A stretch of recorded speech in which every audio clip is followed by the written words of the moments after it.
Pembelajaran 1. Tema 2. Udara bersih bagi kesehatan. Subtema 2. Pentingnya udara bersih bagi pernapasan. Kelas 5.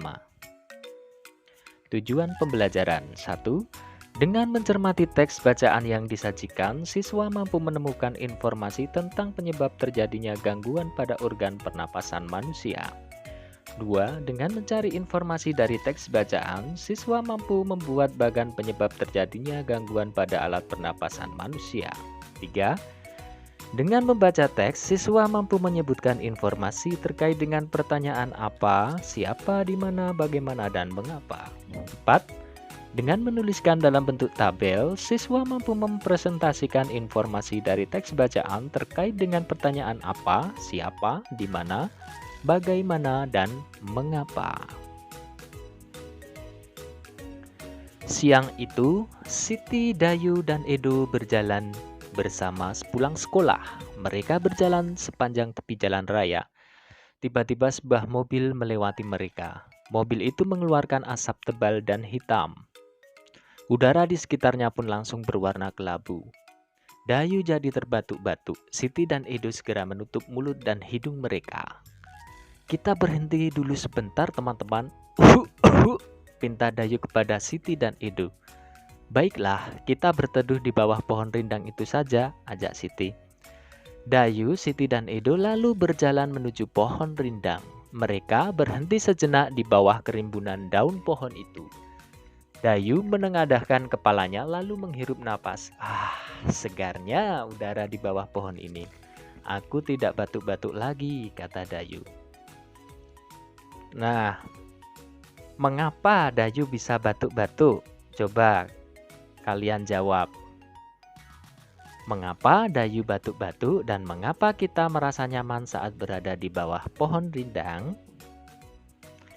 Dayu batuk-batuk saat menghirup udara bercampur asap kendaraan bermotor. Sebaliknya, saat menghirup udara di bawah pohon rindang, Dayu merasa nyaman. Udara di bawah pohon rindang terasa segar, sedangkan asap kendaraan bermotor menjadikan udara kotor. Udara kotor menyebabkan gangguan pernapasan. Berikut ini faktor-faktor penyebab gangguan pernapasan. Yang pertama adalah faktor fisik.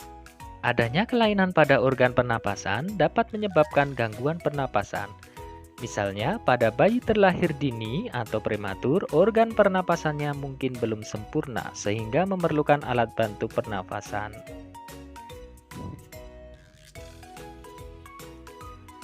Faktor-faktor penyebab gangguan pernapasan yang kedua adalah faktor penyakit.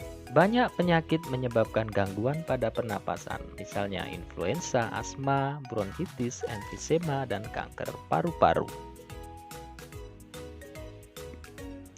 Faktor yang ketiga adalah faktor lingkungan.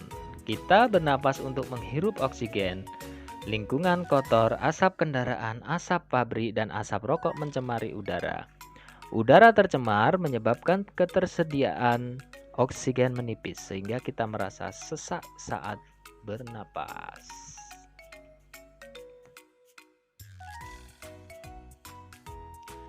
Salah satu faktor penyebab gangguan pernapasan adalah lingkungan. Banyak berita tentang pengaruh lingkungan bagi kesehatan terutama pernapasan. Berikut cuplikan salah satu berita di majalah Tempo edisi 21-27 September 2015. Judulnya, Kuldesak Lantaran Jerbu. Aroma sangit asap dari lahan yang terbakar menusuk hidung warga Pekanbaru Riau. Pada Selasa pekan lalu, seantero kota diselimuti kabut.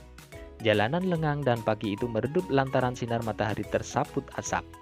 Kebanyakan penduduk memilih tinggal di rumah. Meski begitu, asap tetap masuk lewat ventilasi. Tak ada lagi tempat berlindung, di rumah saja sudah tak aman, ujar Asep Dadan Muhanda kepada Tempo. Khawatir terhadap kesehatan dua anaknya yang masih kecil, pria 34 tahun itu memboyong keluarganya keluar kota. Dari rumahnya di Kecamatan Tampan, Asep mengungsi ke tempat sanaknya di Kota Bukit Tinggi. Apalagi sekolah dasar anak sulungnya diliburkan hingga waktu yang tak pasti. Hampir semua sekolah di Pekanbaru telah diliburkan sejak awal September lalu. Langkah meninggalkan Riau untuk sementara waktu memang tepat. Menurut pantauan satelit Terra dan Aqua milik Badan Antariksa Amerika Serikat atau NASA, angin membawa asap kebakaran lahan dari Sumatera Selatan dan Jambi ke Riau. Itu berarti asap akan terus menumpuk di Riau jika tidak ada penanganan. Asap pembakaran jelas berbahaya karena mengandung partikel kimia yang tak cocok bagi tubuh manusia. Ada partikel kasat mata dan partikel tak kasat mata. Partikel kasat mata berupa debu, partikel tak kasat mata berupa sulfur dioksida, karbon monoksida, nitrogen dioksida, dan ozon. Jika seluruh partikel melebihi 350 part per million atau ppm, akan timbul penyakit. Indeks pencemaran udara di Riau mencapai level 710 ppm. Ini berarti petaka bagi penduduk.